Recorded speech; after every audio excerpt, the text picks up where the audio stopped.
Après avoir mis notre nouveau-né dans le berceau, ma fille de 6 ans est allée le voir. Le bébé dort-il bien? Le moment suivant, elle a crié « Maman! Viens vite !» J'ai accouru et regardé dans le berceau. Le sang s'est glacé dans mes veines. Mon mari a porté notre fille hors de la pièce et a composé le 112 d'une main tremblante. Avant de commencer l'histoire, n'oubliez pas de laisser un like et de vous abonner à la chaîne pour voir plus d'histoires comme celle-ci. La lumière de l'après-midi, filtrant par la fenêtre de l'hôpital général de Boston, illuminait doucement le visage fatigué de Claire Anderson. 3 jours après avoir donné naissance à un petit garçon en pleine santé, elle allait enfin pouvoir sortir. C'était son 2e accouchement, mais la joie de tenir une nouvelle vie dans ses bras ne s'estompait jamais, peu importe le nombre de fois où elle l'avait vécu. La porte de la chambre d'hôpital s'ouvrit et son mari, David, entra avec leur fille de 6 ans, Sophie. David avait retiré sa veste de travail et portait une chemise décontractée. Sophie se précipita aux côtés de sa mère, les yeux pétillants, et dit « Maman, j'ai hâte de rencontrer mon petit frère. » Claire sourit et caressa la tête de sa fille. « Très bientôt, Sophie, tu vas être une grande sœur formidable. » David posa la main sur l'épaule de sa femme. « Prête à partir? » « Oui, j'ai hâte de rentrer à la maison. » Une infirmière apporta le bébé. Sophie eut le souffle coupé en voyant cette petite vie emmaillotée dans une couverture blanche. Claire prit le bébé tout en écoutant les paroles de l'infirmière. « Félicitations, Madame Anderson. C'est un petit garçon en très bonne santé. » Claire contempla le visage du bébé. Son cœur se remplit d'un bonheur chaleureux à la vue de son enfant dormant paisiblement, son petit poing serré. Voilà à quoi ressemblait une famille parfaite, pensa-t-elle du fond du cœur. Avant de terminer les formalités de sortie, sa sœur Jessica lui rendit visite dans la chambre d'hôpital. Sa sœur de 30 ans arborait un grand sourire, mais Claire remarqua quelque chose d'incertain dans son regard. « Claire, félicitations. » « Vraiment ?» La voix de Jessica était enjouée, mais semblait quelque peu forcée. Claire connaissait la situation de sa sœur. Jessica et son mari, Tom, suivaient un traitement contre l'infertilité depuis 5 ans, sans succès jusqu'à présent. Avoir un enfant avec Tom était le plus grand souhait de Jessica. « Merci, Jess. Je suis si contente que tu sois venue, même si cela doit être difficile pour toi. » Au mot de Claire, Jessica secoua la tête. « Je vais bien. Vraiment, ça va. » Cette façade de courage ne fit que serrer davantage le cœur de Claire. Sa sœur essayait désespérément de garder le sourire. « Je peux le prendre ?» Lorsque Jessica demanda avec hésitation, Claire hocha doucement la tête. « Bien sûr. » Au moment où sa sœur souleva le bébé, une émotion complexe se peignit sur son visage. Un mélange d'envie, d'affection et de quelque chose d'indescriptible. Mais Jessica retrouva rapidement son sourire et berça doucement le bébé. « Il est adorable. Je suis si heureuse que tu sois heureuse. » Claire posa la main sur l'épaule de sa sœur. Le silence qui s'installa entre elles en disait plus que les mots. Quand ils rentrèrent à la maison, le berceau que David avait monté était installé dans le salon. Sophie ne pouvait contenir son excitation, sautillant autour du berceau. « Maman, je peux aider à m'occuper du bébé? » « Bien sûr, Sophie. Tu es une grande sœur maintenant. » Cette nuit-là, Claire savourait un bonheur tranquille en allaitant le bébé. Dehors, la ville de Boston était enveloppée dans le voile du soir. Le simple fait d'avoir cet enfant lui faisait voir le monde différemment. Ce sentiment remplissait son cœur. Le lendemain matin, sa sœur Jessica appela. « Claire, comment va le bébé? » « Il va bien. Un peu agité, mais en bonne santé. »« C'est une bonne chose. Je suis vraiment contente que tu aies l'air si heureuse. » Claire remarqua que la voix de Jessica était légèrement tremblante. « Jess, ça va? »« Oui, je vais bien. Juste fatiguée par les traitements. » Claire dit doucement, « Si jamais tu veux parler de quoi que ce soit, appelle-moi n'importe quand. »« Merci. Je le ferai. » 2 jours après sa sortie, le vendredi soir, Claire nettoyait la cuisine après le dîner. David étalait des plans de travail dans le bureau et Sophie était à l'étage, dans la chambre, penchée sur le berceau. « Maman, je peux prendre mon frère ?» La voix de Sophie parvint d'en haut et Claire s'essuya les mains et monta. « D'accord, mais sois prudente. » Sophie souleva délicatement le bébé. À ce moment, un léger froncement de sourcils apparut sur son visage. Claire le remarqua. « Qu'est-ce qui ne va pas, Sophie ? » « Rien. C'est juste. »« Juste quoi ?» Sophie réfléchit un instant avant de dire « Il a une odeur différente. » Claire pencha la tête. Différente? Que veux-tu dire?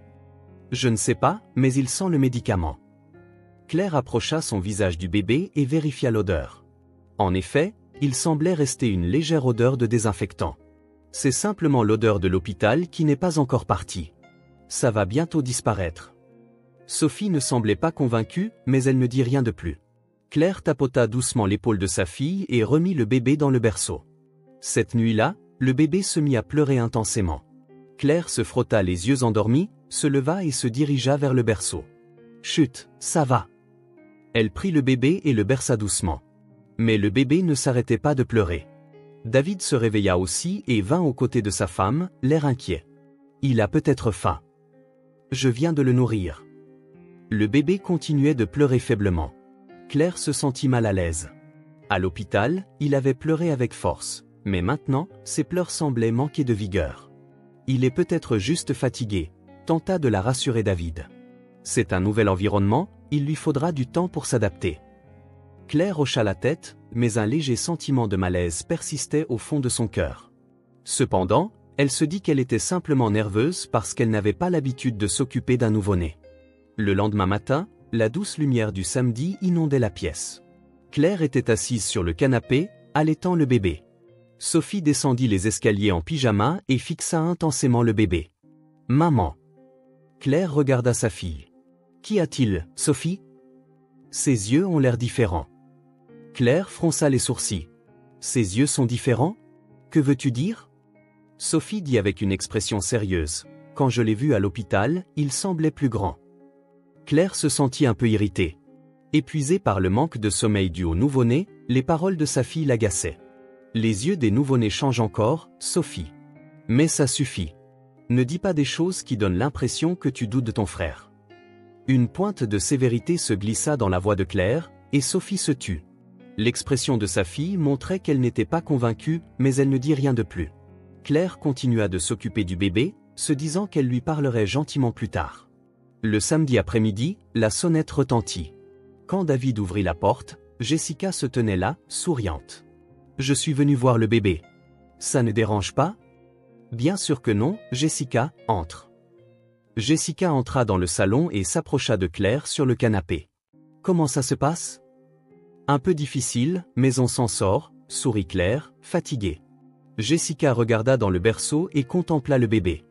À cet instant, une lueur de vérification passa sur son visage.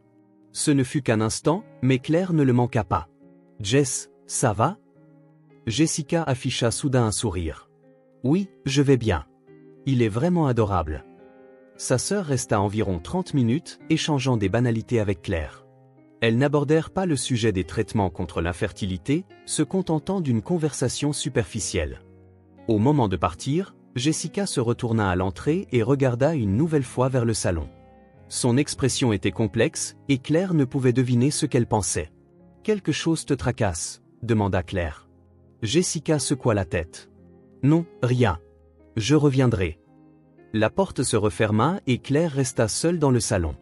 Le comportement de sa sœur lui avait semblé quelque peu étrange, mais elle n'y réfléchit pas davantage. Jessica était probablement fatiguée par le stress des traitements. En pensant cela, Claire se convainquit. Cette nuit-là, le bébé se mit de nouveau à pleurer. Claire sortit du lit et marcha d'un pas las jusqu'au berceau.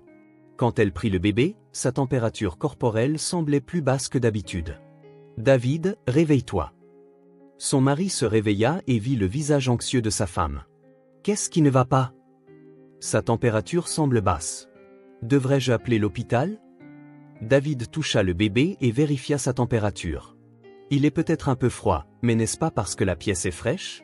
Mettons un peu plus de chauffage. » Claire hocha la tête, mais l'anxiété dans son cœur ne disparut pas. Quelque chose était différent. Ce sentiment la tourmentait, mais elle ne pouvait dire précisément ce qui était différent. La porte de la chambre de Sophie s'ouvrit et leur fille se tenait dans le couloir en pyjama. « Maman, est-ce que mon frère va bien ?»« Il va bien, Sophie. Juste un peu froid. Retourne te coucher maintenant. » Sophie fixa silencieusement le berceau. Dans ses yeux, il y avait un sérieux qu'on n'attendrait pas d'une enfant de 6 ans. Elle semblait sentir quelque chose, mais ne pouvait pas le mettre en mots. « Bonne nuit, maman. » Sophie retourna dans sa chambre, et Claire et David enveloppèrent le bébé dans une couverture chaude. Le bébé finit par cesser de pleurer et s'endormit tranquillement. Claire retourna au lit, mais ne parvint pas à s'endormir facilement. Dehors, le paysage nocturne de Boston brillait silencieusement. Claire fixait le plafond, se remémorant les paroles de Sophie. L'odeur est différente. Les yeux sont différents. Le malaise de sa fille n'était-il qu'une méprise d'enfant? Ou quelque chose avait-il vraiment changé? Mais Claire secoua la tête. Impossible. Ce ne pouvait être. C'était son enfant. Le bébé qu'elle avait ramené de l'hôpital. En se le répétant, elle finit par sombrer dans un sommeil léger. Le dimanche matin, Claire dormait profondément. Épuisée par les tétées de la nuit précédente et les pleurs, elle s'était réveillée plus tard que d'habitude. David avait été appelé tôt le matin pour une urgence sur un chantier de construction et avait déjà quitté la maison. Sophie se réveilla seule. En regardant l'horloge, il était plus de 7 heures du matin. Elle sortit de son lit en pyjama et descendit silencieusement le couloir jusqu'au salon. « Bonjour, bébé », murmura Sophie d'une petite voix en s'approchant du berceau. Le bébé dormait tranquillement. Son petit corps, enveloppé dans une couverture blanche, se soulevait et s'abaissait paisiblement. Sophie voulait aider à s'occuper du bébé, alors elle regarda dans le berceau. Elle voulait vérifier s'il dormait confortablement, comme sa mère le faisait toujours. Pour la fillette de 6 ans, le rôle de grande sœur était une fierté. Mais au moment où elle vit le visage du bébé, le corps de Sophie se figea. Quelque chose n'allait pas. Elle haleta et regarda le bébé de plus près. Quand elle avait vu son frère pour la première fois à l'hôpital, elle se souvenait qu'il y avait une petite tache de naissance derrière son oreille droite. Une petite marque rose que l'infirmière avait qualifiée de jolie tache de naissance. Sophie y avait vu quelque chose de spécial et s'en souvenait comme du signe distinctif de son frère. Mais maintenant, sur l'oreille du bébé couché dans le berceau, il n'y avait rien. De ses mains tremblantes, Sophie inclina doucement la tête du bébé et vérifia derrière son oreille. Elle avait beau regarder, la tache de naissance n'était pas là. Oh! Son cœur se mit à battre la chamade. Se trompait-elle dans ses souvenirs? Non, elle l'avait bien vu. Quand elle avait tenu le bébé à l'hôpital, elle avait regardé cette tache de naissance avec l'infirmière. Sophie prit ensuite la petite main du bébé. Quand elle lui avait tenu la main à l'hôpital, le bébé l'avait serrée fort en retour. L'infirmière avait ri et dit « Il a une sacrée poigne ». Sophie se souvenait vivement de cette sensation. Mais maintenant, la main du bébé était faible et serrait à peine la sienne. Dans l'esprit de Sophie, tous les éléments qui lui avaient paru étranges s'assemblèrent en un tout cohérent. La différence d'odeur, la taille des yeux, la faiblesse des pleurs, et maintenant la tache de naissance disparue et la faible poigne. Ce n'est pas mon frère. Maman, viens ici tout de suite. Le cri de Sophie résonna dans toute la maison. Sa voix était remplie de peur et de certitude. Dans la chambre à l'étage, Claire sursauta. La voix de sa fille, semblable à un cri, fit bondir son cœur. Elle se précipita en bas en pyjama. « Sophie, qu'est-ce qui ne va pas ?» Quand Claire se précipita dans le salon, Sophie se tenait devant le berceau. Le visage de sa fille était pâle, sur le point de pleurer. « Maman, regarde le bébé. » La voix de Sophie tremblait. « Que s'est-il passé? Qu'est-ce qu'il y a ?» Claire regarda frénétiquement dans le berceau. Le bébé dormait tranquillement. À première vue, rien ne semblait anormal. « Maman, ce n'est pas notre bébé. » Au mot de Sophie, Claire se figea. « De quoi parles-tu, Sophie? Regarde son oreille. » La tache de naissance a disparu. Claire vérifia l'oreille du bébé, incrédule. En effet, il n'y avait pas de tache de naissance. « Attends, non. Y en avait-il vraiment une ?» Elle essaya désespérément de se souvenir. Quand elle avait reçu le bébé à l'hôpital, l'infirmière avait dit quelque chose. Qu'il y avait une petite tache de naissance derrière l'oreille droite. Elle avait dit avec un sourire, « C'est une jolie marque. » Claire l'avait bien vue aussi. Une petite tache rose. Mais maintenant, il n'y avait plus rien. Quoi? La voix de Claire tremblait. Elle prit le bébé et commença à examiner tout son corps. Quand elle l'avait reçu à l'hôpital, elle avait également confirmé la présence d'un petit grain de beauté sur la plante de son pied. L'infirmière avait dit qu'il était inhabituel d'avoir un grain de beauté sur le pied. De ses mains tremblantes, Claire regarda le pied du bébé. Il n'y avait rien. Le grain de beauté avait disparu. Le sang se retira du visage de Claire.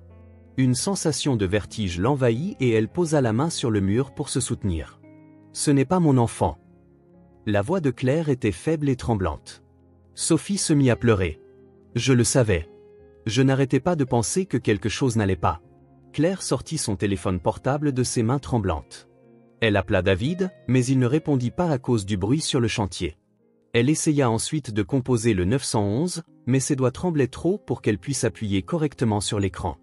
À ce moment, le bruit de la porte d'entrée s'ouvrant se fit entendre. « Claire, je suis revenu chercher quelque chose que j'ai oublié. » La voix de David venait du couloir. Il s'était rendu compte qu'il avait oublié les plans sur le chantier et était rentré précipitamment. Quand David entra dans le salon, il remarqua l'état étrange de sa femme et de sa fille. Claire se tenait devant le berceau, le visage blême, et Sophie pleurait. « Qu'est-ce qui se passe? Que s'est-il passé ?» Claire regarda David. La peur et la confusion tourbillonnaient dans ses yeux. « David, ce bébé n'est pas le nôtre. » Pendant un instant, David ne comprit pas les mots de sa femme. « De quoi parles-tu » Claire expliqua d'une voix tremblante l'histoire de la tache de naissance, du grain de beauté, du malaise que Sophie ressentait. David examina le bébé, incrédule. Lui aussi s'était souvenu des traits du bébé à l'hôpital, la tache de naissance sur l'oreille droite, le grain de beauté sur le pied, mais maintenant, tout avait disparu. « Oh mon Dieu !» David prit sa fille Sophie et l'emmena dans une autre pièce. « Sophie, reste ici. Ne sors pas avant que papa ne te le dise. D'accord ?» Sophie hocha la tête en pleurant. « Mais papa, crois-moi. Papa s'en occupe. » David ferma la porte de la chambre de Sophie et retourna dans le salon. Il sortit son téléphone portable de sa poche de ses mains tremblantes et composa le 911. Lorsque l'appel fut connecté, David essaya de parler calmement, mais sa voix tremblait. « Bonjour, je dois signaler quelque chose. Notre bébé n'est pas notre bébé. Quelqu'un l'a échangé. » On pouvait entendre la voix de l'opérateur. David continua d'expliquer la situation tout en serrant sa femme dans ses bras. Claire pleurait contre la poitrine de son mari. Dans le berceau, un bébé inconnu continuait de dormir tranquillement. La police arriva 20 minutes après l'appel de David. 2 inspecteurs entrèrent dans le salon des Anderson et écoutèrent les récits détaillés de Claire et David. L'inspecteur le plus âgé, l'inspecteur Johnson, demanda calmement « Madame Anderson, quand l'avez-vous remarqué ?» Claire répondit d'une voix tremblante « Ce matin, notre fille l'a remarqué. » L'inspecteur prenait des notes attentivement tout en posant des questions répétées sur les caractéristiques du bébé, la position de la tache de naissance, la taille du grain de beauté, d'autres traits physiques. Tout fut consigné. Nous allons contacter l'hôpital immédiatement. Nous allons également procéder à un test ADN. L'inspecteur Johnson donna des instructions à son jeune collègue et appela l'hôpital général de Boston. L'hôpital insista d'abord sur le fait qu'un échange était impossible, mais à la demande pressante de la police, il accepta de lancer une enquête immédiate. Cet après-midi-là, les résultats du test ADN arrivèrent. Claire et David entendirent les résultats du médecin et de l'inspecteur dans une chambre privée de l'hôpital. Monsieur et Madame Anderson, les résultats du test montrent que ce bébé n'est pas votre enfant. Aux mots du médecin, Claire faillit s'effondrer. David soutint sa femme, bien qu'il le sût intellectuellement, se l'entendre dire officiellement avait un poids différent. L'inspecteur Johnson poursuivit, l'hôpital se prépare à annoncer qu'un échange a eu lieu. Cependant, nous poursuivons une enquête plus détaillée. Le lendemain, le directeur de l'hôpital tint une conférence de presse d'urgence. Le directeur aux cheveux blancs s'inclina profondément et s'excusa pour cette erreur médicale sans précédent. Mais en coulisses, l'enquête policière se rapprochait d'une autre vérité. L'analyse détaillée des enregistrements des caméras de surveillance révéla des points suspects. Il y avait des images d'une certaine infirmière faisant des mouvements inhabituels dans la nurserie. Le nom de cette infirmière était Linda Carter. L'inspecteur Johnson convoqua Linda dans la salle d'interrogatoire. Au début, Linda prétendit ne rien savoir, mais lorsqu'on lui montra les images de surveillance, son expression changea. Ce n'était pas un échange accidentel, n'est-ce pas, mademoiselle Carter ? Sous le regard perçant de l'inspecteur, Linda baissa la tête. On m'a payé. Par qui ? Linda répondit d'une voix tremblante, une femme nommée Jessica Miller. Au moment où ils entendirent ce nom, Claire et David, qui suivaient l'interrogatoire sur un moniteur dans une autre pièce, restèrent sans voix. La sœur de Claire, Jessica. David serra Claire dans ses bras. Sa femme n'arrêtait pas de secouer la tête avec une expression d'incrédulité. Non, pas Jess. Ce n'est pas possible. Mais l'enquête policière révéla la vérité sans pitié. Un virement de 50 000 $ fut découvert sur le compte en banque de Linda. En retraçant la source, il provenait du compte du mari de Jessica, Tom. Ce soir-là, Jessica fut arrêtée à son domicile. Quand la police arriva, elle sembla surprise, mais une fois emmenée en salle d'interrogatoire, elle commença à parler d'un air résigné. « J'en voulais à ma sœur. » La confession de Jessica commença dans l'atmosphère lourde de la salle d'interrogatoire. Depuis l'enfance, seule ma sœur était aimée. Les fêtes d'anniversaire, les remises de diplômes, tout tournait autour d'elle. J'étais toujours la seconde, toujours dans l'ombre. Des larmes montèrent aux yeux de Jessica. Mais ce n'étaient pas des larmes de regret. C'était comme si une colère réprimée pendant des années débordait. Et les enfants? Ce que je voulais le plus, ma sœur l'a eu en premier. 2 enfants, la famille parfaite, la vie parfaite. L'inspecteur écoutait en silence. Alors, je voulais que ma sœur souffre aussi. Je voulais qu'elle goûte à la douleur de ne pas obtenir ce qu'elle veut, tout comme moi. Le plan de Jessica était minutieux. Elle avait contacté l'infirmière Linda plusieurs mois auparavant et l'avait soudoyée avec 50 000 $. Linda avait des dettes personnelles et Jessica a exploité cette faiblesse. J'ai demandé à Linda d'échanger le bébé en bonne santé de ma sœur avec un bébé malade d'un orphelinat. L'inspecteur demanda, « Un bébé malade ?»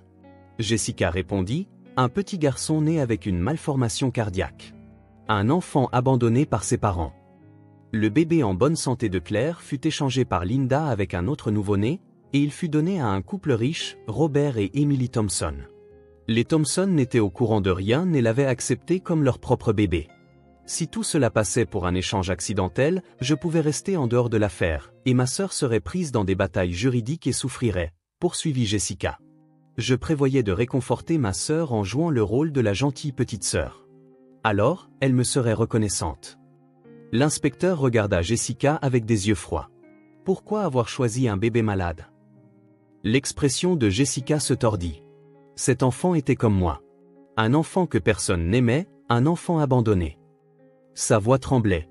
Au moins, je voulais que ma sœur l'aime. Je pensais que ma sœur pourrait aimer cet enfant. L'enquête policière alla encore plus loin. Le passé de Jessica devint clair. Dans son enfance, elle n'avait pas reçu suffisamment d'affection de ses parents. Après la naissance de sa sœur Claire, l'attention de leurs parents s'était concentrée sur Claire, et Jessica était toujours passée en second. Le dossier du psychiatre indiquait, Jessica n'est pas prête à devenir mère. Elle a un traumatisme profond et a besoin d'un traitement. Dans la salle d'interrogatoire, Jessica s'effondra en larmes. Je ne peux pas avoir d'enfant. Même en continuant le traitement, il n'y a aucun espoir. Alors, je ne voulais pas que ma sœur soit heureuse non plus. Mais ses paroles changèrent peu à peu. Mais choisir le bébé malade n'était pas seulement une vengeance. Jessica releva le visage. Je voulais que cet enfant soit aimé. Tout comme je n'ai pas été aimé, cet enfant a aussi été abandonné. Alors, au moins par ma sœur? Ses émotions complexes débordèrent dans la salle d'interrogatoire. Dans une autre pièce, en regardant le moniteur, Claire pleurait en entendant les paroles de sa sœur. Haine et affection, vengeance et salut. Le cœur de sa sœur était plein de contradictions. David serra la main de Claire. Ce n'est pas ta faute. Mais Claire comprit pour la première fois la souffrance de sa sœur. Cette nuit-là, un appel vint de l'hôpital. Il concernait le bébé malade qui avait été échangé. Le médecin dit avec une expression grave, « Ce bébé a une grave malformation cardiaque congénitale. Il a besoin d'une opération chirurgicale de toute urgence. Sans opération, il ne vivra pas longtemps. » Claire et David furent contraints de prendre une décision. Ce bébé n'était pas leur enfant. Mais une vie s'éteignait sous leurs yeux. Claire regarda le médecin. « S'il vous plaît, opérez-le. » David regarda sa femme, surpris. « Claire, cet enfant n'a rien fait de mal. Cet enfant n'a pas choisi cela. S'il y a quelque chose que nous pouvons faire ?» 2 ans plus tard, au printemps, des rires d'enfants résonnaient dans le jardin des Anderson. Le bébé malade s'était miraculeusement remis de l'opération et courait maintenant énergiquement. Claire et David l'adoptèrent officiellement et le nommèrent Noah. Noah grandit en bonne santé et son sourire illuminait toute la famille. L'infirmière Linda Carter fut condamnée à une peine de 10 ans de prison pour avoir accepté des pots de vin et échangé des bébés. Sa licence d'infirmière lui fut retirée, et elle continua de se défendre jusqu'au bout. La sœur, Jessica, fut condamnée à une peine de 15 ans pour enlèvement, fraude et complot. Elle recevait des conseils d'un psychiatre en prison, mais ses sentiments complexes envers sa sœur, Claire, n'avait pas disparu. La relation avec le vrai bébé, Ethan, se poursuivit de manière inattendue. Les Thompson avaient élevé Ethan sans rien savoir. Mais après que la vérité eut éclaté, ils eurent des discussions avec Claire et les autres. Robert Thompson, un riche homme d'affaires, et sa femme Emily furent d'abord confus, mais après des discussions répétées, ils parvinrent à une conclusion. Ethan pouvait avoir 2 familles. Depuis 2 ans, les 2 familles maintenaient un contact régulier. Plusieurs fois par an, elles organisaient des fêtes d'anniversaire communes.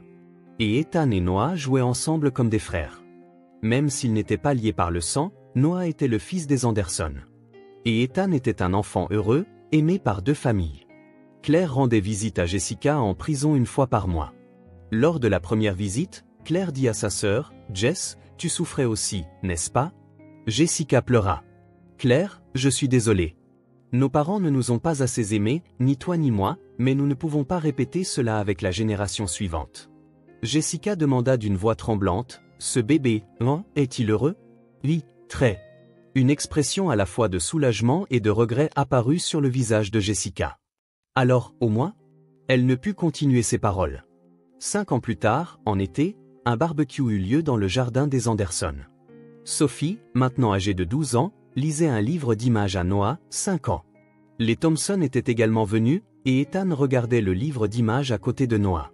Sophie leva soudain les yeux et demanda à sa mère, « Maman, c'est quoi une vraie famille ?» Claire sourit. « Une vraie famille, ce sont des gens qui s'aiment quoi qu'il arrive. »« Comme nous ?» ?»« Oui, exactement comme nous. » David observait sa femme depuis le bord du jardin. « Regarde-les. Tout le monde a l'air si heureux. » Claire hocha la tête. « Oui, nous sommes tous heureux. » Ce dimanche matin-là, quand Sophie avait remarqué que ce bébé était différent, tout semblait s'effondrer. Mais maintenant, Claire avait 2 fils. Bien que non liés par le sang, Noah était son enfant, et Ethan faisait aussi partie de son cœur. Sa sœur Jessica avait commis une erreur. Mais derrière cela se cachait une blessure profonde. Une vraie famille, ce n'est pas une question de lignée. C'est le temps passé ensemble. L'amour, la confiance. C'est ce qui fait une famille. En écoutant les rires des enfants jouant dans le jardin, Claire murmura dans son cœur, « Merci, Sophie. Ton courage nous a appris le vrai sens de la famille. » La lumière du soir illuminait doucement le jardin, et 2 familles entouraient une seule table. Un lien qui transcendait les liens du sang existait certainement là.